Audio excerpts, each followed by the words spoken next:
Welcome to part 2 of Mental Health Crisis in America, what I have learned from living with diverse Indigenous peoples around the world.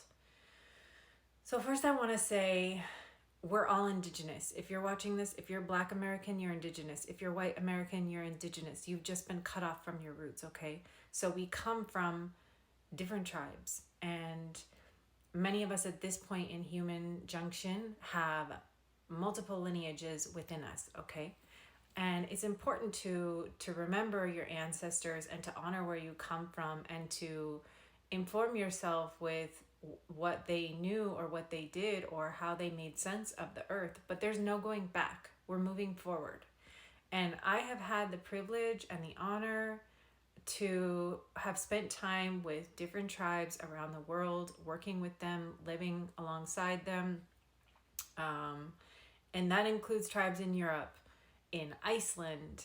I've worked with the Quechua people in Ecuador, the Ticuna people in Colombia, the Guarani people in Paraguay, the Zapotec people in Mexico, where I currently spend at least half the year.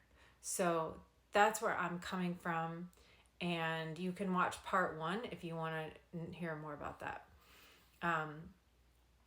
But this video, it's time for me to make this video. It's time for me to speak because so many people in America are having mental health crises, and it's time to speak now. It's time for me to share what I know. So this one is for parents, okay? But you also need to be thinking of your own inner child. So I will speak to you as if you're a parent. However, you never got this from your parents, right? We are all putting ourselves back together at this time in history. We are all releasing ancestral curses. We are remembering how our power works. We are putting ourselves back together, reconnecting with the earth, redefining our values. We're at a huge junction in human history where we are evolving. You can notice that part of society is totally crumbling, very dystopian. America is so dystopian right now. Grandparents in old folks' homes dying excruciating, weird, bizarre deaths. Young people in mental institutions.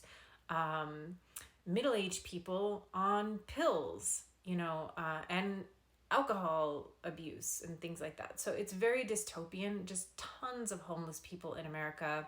I know there's some people in Africa tuning into my videos. So yes, I am from the Rainbow Tribe, and I was born in Northern California, and I come to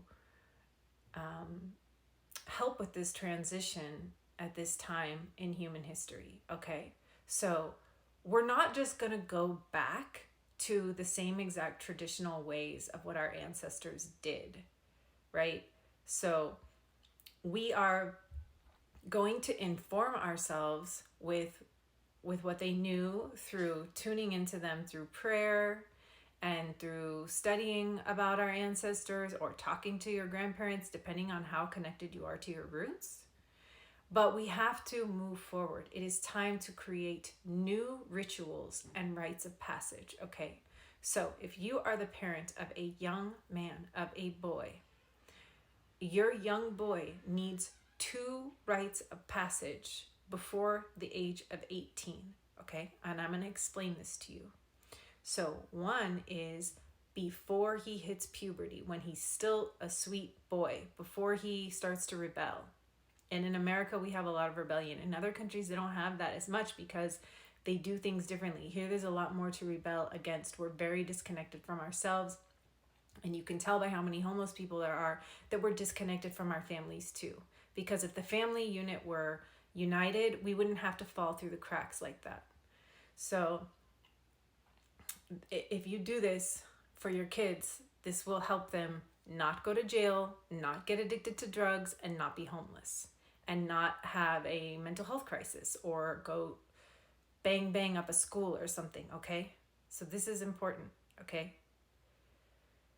And I don't know how much time I'm going to have to really get into why, but if this resonates with you, then you can reach out for more information. But this is important information that I need to give to you right now.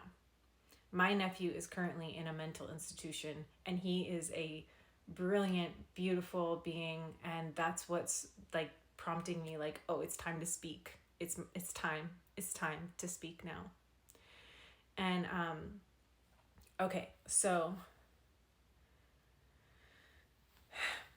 they need one initiation before their puberty really hits, okay? And in this initiation, it's going to be small. You need to bring their close inner circle. So godparents, favorite aunts and uncles, if they have a very special teacher, grandparents, if they have a special friend, you have to be attuned, okay? So one of the biggest problems I had in my family, who's lovely and beautiful and who loves me so much, they just didn't have the tools. They're extremely misattuned, okay? You need to attune to your child. Attune to your child. So you need to tune in to them on their own terms. I know they're a kid, but you have to tune into their own sovereign soul. They are a unique soul here with their own soul mission. So you have to attune to them. Who is really rooting for them?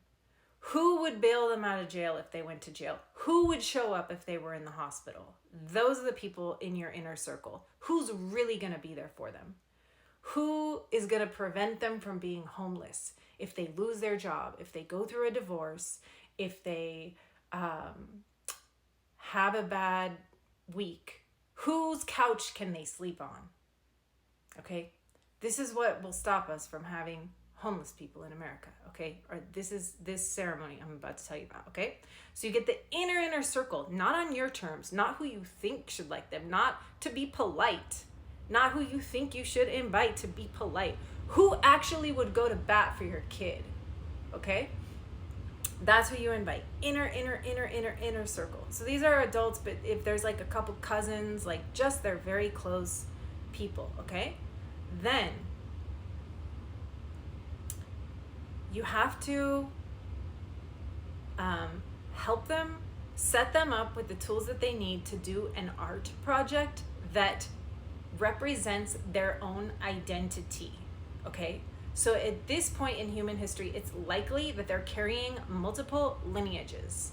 So they can represent that however they want. Also, they need to be able to express on their own terms what they love and what is important to them. Not what you think they should love, not what you encourage them to love, but what do they naturally want to be expressed and seen as, okay?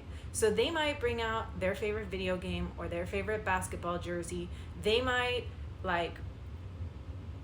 want to be like a firefighter, or they might want to be a zoologist. It doesn't matter, but you need to let them speak it on their own terms, okay? So this is important.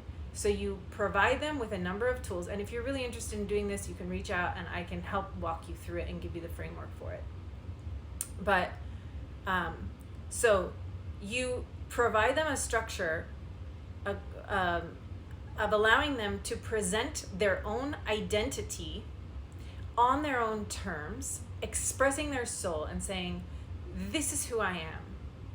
And then it is important for that inner circle that is there witnessing them to say, we love you exactly as you are. We see you and we honor you and we honor your sovereign soul. And we are here to support your mission. And no matter what happens, we will be there for you. We love you so much. And we will always be here for you in sickness and health, in good times and bad times. And you never have to fall through the cracks. Okay? None of this pull yourself up by your bootstraps bullshit. Oh, there's a time for that, right? There's a time for that. You're not trying to enable the kids or coddle them. No. You're just letting them know that you honor their sovereign soul and you see them as they are on their own terms, and that you're here to support their soul mission beyond what you think you want for them. I'm going to have to make a part 3. So make sure you catch all of the parts to this, and you can always contact me at lovelikeanocean.com.